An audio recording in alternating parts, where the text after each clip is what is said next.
Some call him Britain's most eligible bachelor. Prince Edward paid a visit to Southern California today and quickly showed he and his sister-in-law, Princess Diana, share an interest in helping the underprivileged. Queen Elizabeth's youngest son toured the Delhaven Community Center in La Puente with Congressman Esteban Torres and its director, Bobby Seale. Prince Edward said he was impressed with the center's programs for children and the developmentally disabled. Now tell me, how did all this come about? This is interesting. Well, Prince Edward is visiting the United States this week on behalf of the Duke of Edinburgh's award scheme. That's an award scheme for youth. So when the plans were being made, he was interested in seeing the American scheme in operation. And Congressman Torres' office recommended that he might come to Delhaven. And so here we are this afternoon. Thank you for all your hard work. Keep it all up. It's been a great pleasure to meet you. All the best of luck for the future. Thank you very much. With me is the director of the Delhaven Center, Bobby Seale. Bobby, this is quite a day for you, isn't it? Unbelievable. Unbelievable. How did all this happen? I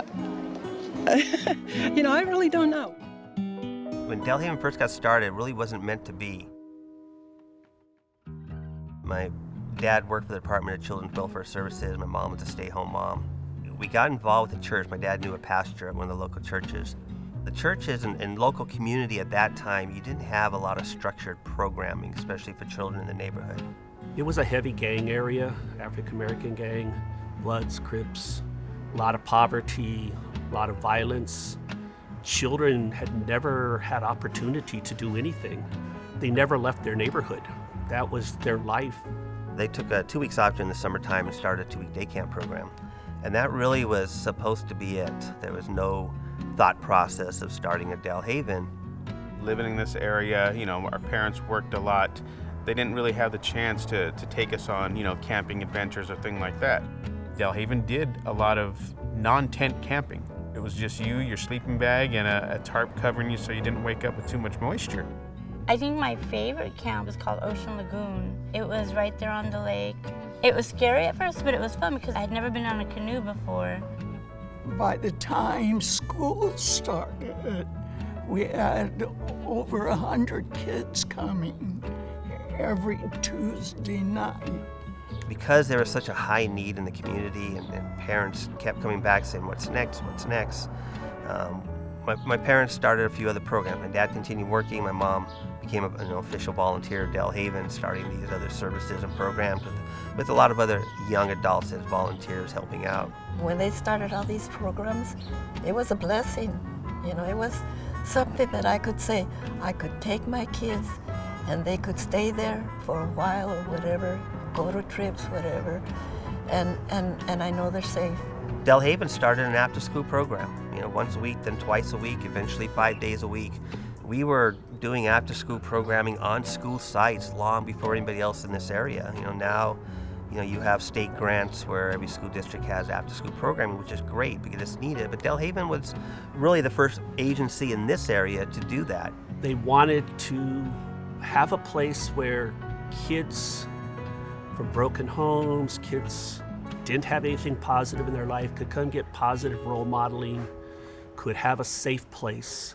It just kind of ballooned. It just kind of took off. It was a big help for me because single mom and after school program was the perfect thing. It's where all my friends were. It's where everybody from the schools were coming. It's just where you came to have a good time. By the first 3 years, we had activities 4 days a week plus Saturdays. My parents sold their house. My dad quit his job, took his retirement, and we moved into the church parsonage for $50 a month. And they started their dream with the $500 budget. We battled to keep our doors open, to move forward as an agency that was like no other agency in this community at that time. Delhaven needed a strong board of directors. Walt Fisk, who was the head of East Los Angeles Welfare Department, Bill Urain, who came from East LA, had 2 mentally challenged sons. B. Van Dorn, who had moved into the black community out of East LA, She volunteered 5 days a week. Lois Hearns, one of the truest Christians I've ever known. Yulie Ebert, she volunteered till she couldn't stand up anymore. Their communication, their support, their ideas, them telling her, Bobby, you're wrong, you need to do it this way. We had no paid employees. We opened a thrift store, which helped to generate some funds. We had a once-a-month tamale sale.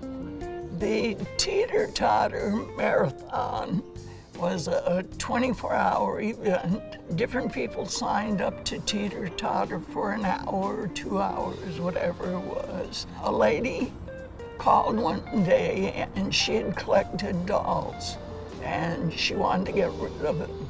It was hundreds of dolls. So we set up a doll museum. We just did whatever we could.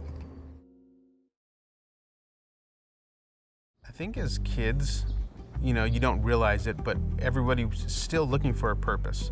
You still want to be needed, you want to be helpful. Growing up, I always thought to myself what I wanted to be when I grew up, because most kids, I want to be this, I want to be this. I always wanted to be a teacher. What better way for a young person to grow up than to train for adult life? You went out there thinking, I'm just going out there to have a good time, not realizing you were learning so many leadership skills. They gave you those opportunities to kind of step up, take the initiative, and do those things. When they asked me to work summer camp for the first time, I was just like so excited because I'm thinking, wow, they're giving me this responsibility and, it's my time to show them that I can do this. I was like so excited. When they got to junior high age, we formed a program called Junior Interns. And through junior high, they attended training sessions and assisted in programs. In senior high, we had the senior internship program, and they served as full-fledged leaders. The transition from being a camper to a leader, there was something that you can do that benefited other people. It made me ready, growing up and being the counselor and doing the activities with them. And now I run a Saturday program. Because of all the experiences I had at such a young age, just the responsibility and trust that was bestowed upon me, I'm forever grateful. Because of my work at Delhaven, I knew I wanted to be of service to children and their families. I'm a developmental psychologist, so I do have my PhD in developmental psychology with a focus on children and families. I was still teaching in the classroom with the littles, and then I started teaching in higher education in the psychology department at San Francisco State. The responsibilities I was given, they were so formative because I knew at a very early age I wanted to work with children. My career is working and advocating for children and working with their families. And I know for a fact Delhaven helped prepare me for that. It made me feel like I had skill sets to offer, that I was valued, seen. They gave back to their community. They got to see new things and do new things, and they were important in the lives of the kids who they were taking care of.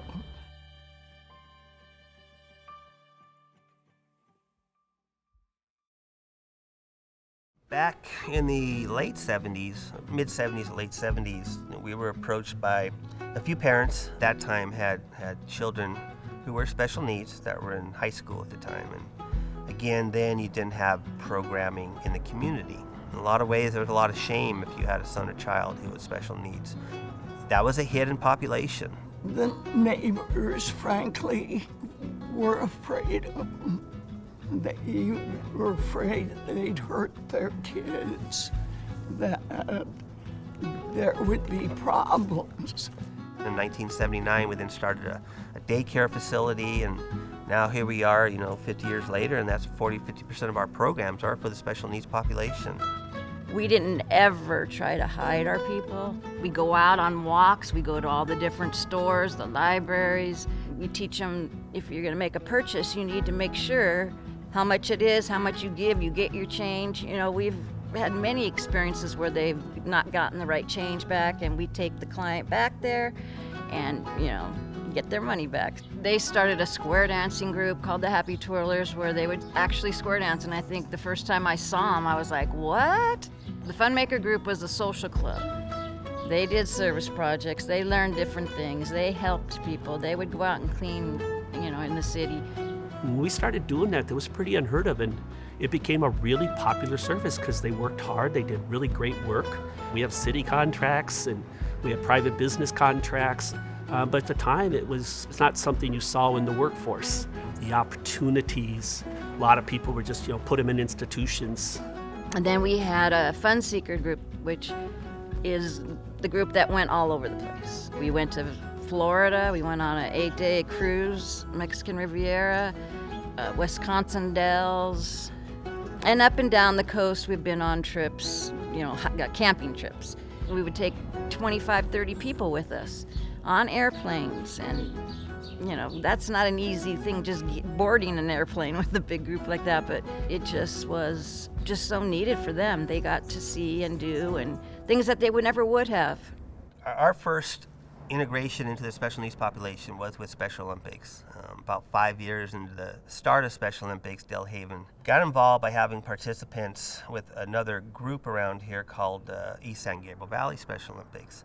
We then, a few years later, broke off and we became what was known as Greater La Puente Valley Special Olympics.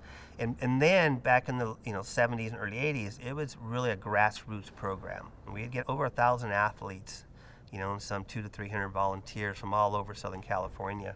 Delhaven was responsible for cities of La Puente, El Monte, Bassett, Rowland Heights, Hacienda Heights, some of West Covina. You had an area called San Gabriel Valley Special Olympics, East San Gabriel Valley, Pasadena, a couple areas in San Diego. We were all kind of spread out, and it's kind of broken up like school districts. The most touching thing was when they would say their, I think it's called the oath. Repeat after me. Let me win. But if I cannot win, let me be brave in the attempt. All right. And that's exactly what they did. Okay, the one last thing we're going to do to make this thing official. And they're off. San Gabriel Valley has taken the lead.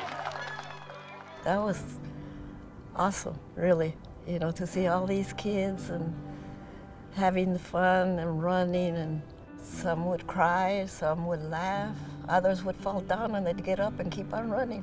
Special Olympics was so unique in a way that it brought our community more familiar with our special needs population. You know, when a lot of people around here were kind of hiding that population, Delhaven was out here saying, hey, we're here. We had a couple hundred athletes that participated in bowling and volleyball, basketball, track and field, soccer, you know, swimming. I was at California school, and they were doing the softball throw. You know, I'm watching them throw the ball, and, you know, some of them could throw it maybe 3 feet, and they would jump up and down like, you know, they threw it a mile. My greatest memories of Special Olympics is seeing our athletes, you know, cross the finish line, and the joy and excitement in their faces when, you know, they go on the stand and get a first place medal or a second place medal or anything like that. I think that's always been the most rewarding part of Special Olympics. And he's doing an excellent job too, because he's just about to that line. Look at him smile. He knows it. He knows he's almost there. He sees that line just feet away from him. He's just going. The officials is telling him he's almost there. He's almost there. He's only less than a yard away. The pride and the courage of the coach, and he makes it. Special Olympics eventually kind of grew where it is today again, became kind of a big business. Again, a great program. It kind of outgrew Delhaven. You know, we are a local organization and kind of decided we need to go a different direction.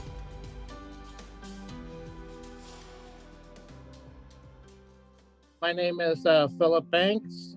I started off at Delhaven when I was 6. I always had problems with my mom. My mom was very emotionally disturbed. and I would call her even bipolar. I was dropped off at Delhaven. I had a hard time socializing with people my age, probably because I was raised by my emotional mother. I probably did something that required a timeout. And when I was pulled aside, I remember I was in Bobby's office, and she must have turned her back on me. I immediately proceeded to destroy her office. I leveled everything off her desk. At this point, they don't know who I am. They don't know who dropped me off. The 6-year-old demolished her office, and my mom from day one would never pick me up on time. And I didn't have the ability to really see the consequences of my action. I was very impulsive. Most people would just realize that this kid requires more investment. You put me in a group, I would require 3 times the amount of attention. I was acting up in the community, and I was actually one of the youngest people to go to juvenile hall. I went in front of the judge.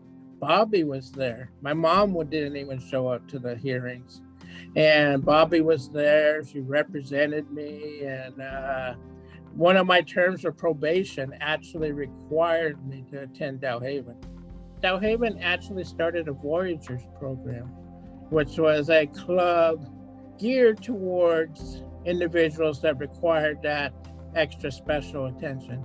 It started with David Seal, her son. We always had a philosophy, even no matter how much trouble somebody caused, we were not going to kick them out. Once they learn we're not kicking them out, the only way they're getting out is by them changing. You start to see tremendous progress in our clients in terms of school performance, home performance, things like that.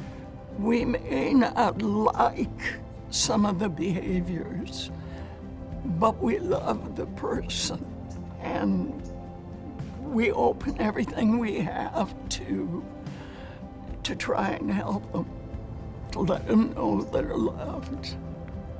Delhaven's probably responsible for saving my life. There were several periods at time to where I've actually thought of killing myself. I was so depressed, and I was so determined that I was the cause of my mom's problems, that the only way I knew to solve her problems was to remove myself from her life. But then I had to think, what would Bobby think about this? What would the center think about this? I had to realize that it would just be a huge disappointment. As much as I thought it might help my mom and ease my emotional suffering, it would cause emotional suffering for people who cared about me. I would have never thought I would be a father and have 2 kids of my own and be married and have a wife. I mean, you don't think about that when you're young. And I'm going, because I survived my childhood, Delhaven gave me the structure and the guidance I needed that I wasn't obviously getting at home.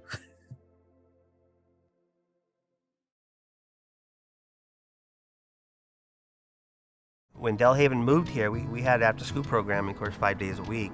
Across the street, there was a family, the Castillo family, and Adele and Adriana and Alberto and their mom, Lita. Alberto became a very special part of Delhaven. He was over here 5, 6, 7 days a week if he could be. For Alberto, this was home. Delhaven was open at 7, he was over here at 7.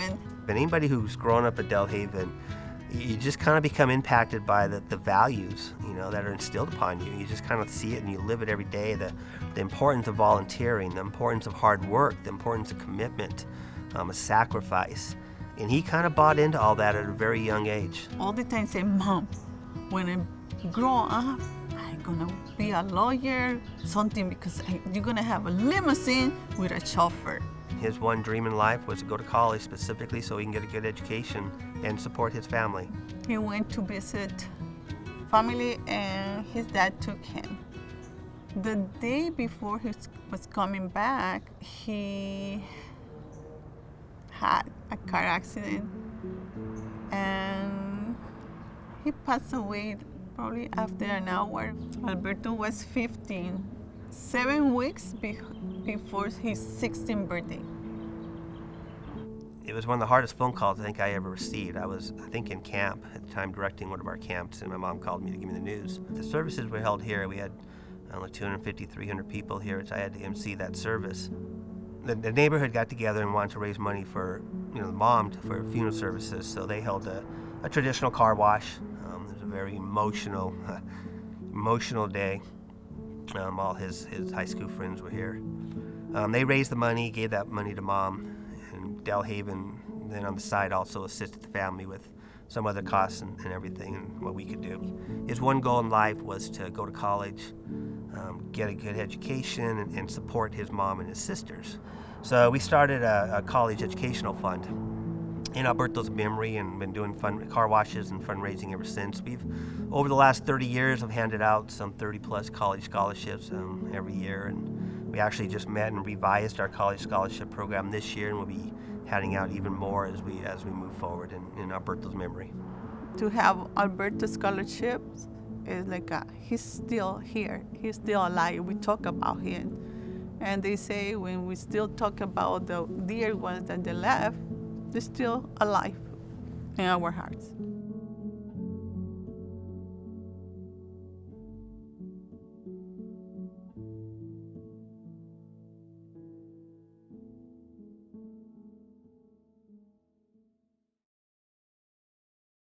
I get asked a lot, how has Delhaven survived 50 years? You're a nonprofit, you're just this little agency. And it's true, we're not a national brand, we're not a YMCA or a boys club that has that name, and they're great organizations, but we joke around, we're little old Delhaven and little old La Puente, we're just kind of doing our thing. When Delhaven kind of took off, it was my mom who really took the lead on it. My mom, raised 3 boys, started an agency theoretically in Delhaven, and she did this during a time when just women didn't do that. She kind of broke down those barriers, or one of the women that did break down those barriers. She was strong-willed. She said what she wanted, it would have to be done. I can go to Bobby with just about anything.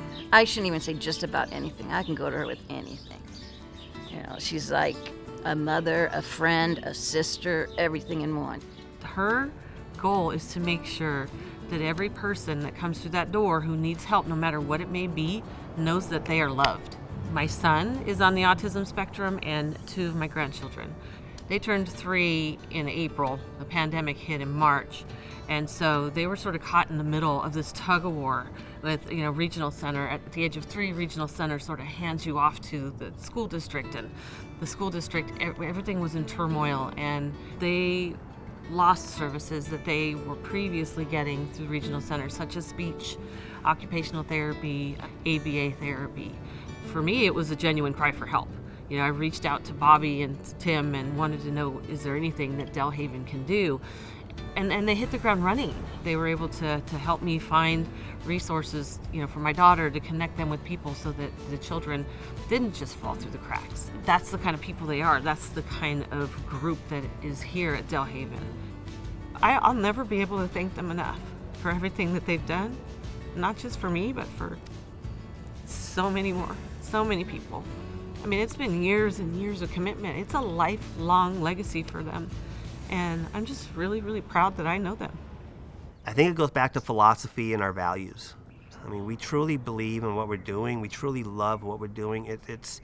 It's coming from the heart with compassion and care and understanding the best we can. Delhaven is a place of innovation and always looking at what the needs of the community are as they're changing and trying to provide and develop programs to do that. One of the questions that's asked of me is, where is Delhaven going now? You're 50 years into it. What else do you do? We're starting a new program called Because We Care. The whole purpose of why this program got started was to provide a support system for those who are battling mental illness. Mental illness runs in our family. My dad was diagnosed bipolar, manic depressive. He, about 30 years ago, put a gun to his head and took his own life, which was a big blow to Delhaven, a big, difficult time for our family. My younger brother was also diagnosed bipolar, and about 8-9 years ago, he put a rope around his neck and took his own life. I know as a son, as a father, as a brother, I know the struggles in trying to get the help for those around you who are your loved ones, who you seem struggling. And we as a family have experienced that firsthand, the loss and the pain and the grief and the struggles and the anger and frustrations. And if you have a physical injury, you can walk into any facility, any health clinic, hospital, and they're going to help you right then and there, no matter how serious or not serious the injury is. You have a mental, emotional injury which is hidden, you kind of get brushed off a lot. We are developing a network of therapists who, when someone is referred to us that has some emotional struggles, going through a difficult time, we can guarantee we'll get them in within 24 to 72 hours for the assistance they need and get that process started. Also, financially, a lot of people can't afford proper financial care. And so this program will also provide the financial assistance. So that's the one less thing they have to worry about. And then provide support systems. And that's kind of the basis behind the program. That's kind of a direction we're headed in, among other things we have working on. We're looking into developing programs for young children who are homeless or classified as homeless, living in a car, a motel, a garage, and what kind of services we can provide there. So Delhaven's always kind of think of what's out there, what's needed by our community, and what we can do as an agency to help offset some of those strains the families have to go through. I appreciate everybody who's ever helped out with Delhaven, whether it's physically or monetary or just listening. We wouldn't be here without the community and help from all aspects. We plan on being here a lot longer, so continued support. Well, I can say the happy 50th anniversary. Hopefully Delhaven will be around for another 50 years. Yeah, time comes, people change, things change, but the core body of Delhaven is still intact. That's what I like about Delhaven. Anybody that they need help, Delhaven is there. You genuinely feel like family when you're here at Delhaven. Kids deserve a chance, and I think Delhaven has given a lot of kids an opportunity to develop self-esteem and become important and participate and give back. And I think that's the thing I'm proudest of, is just the growth people have made and the impact that they made upon society.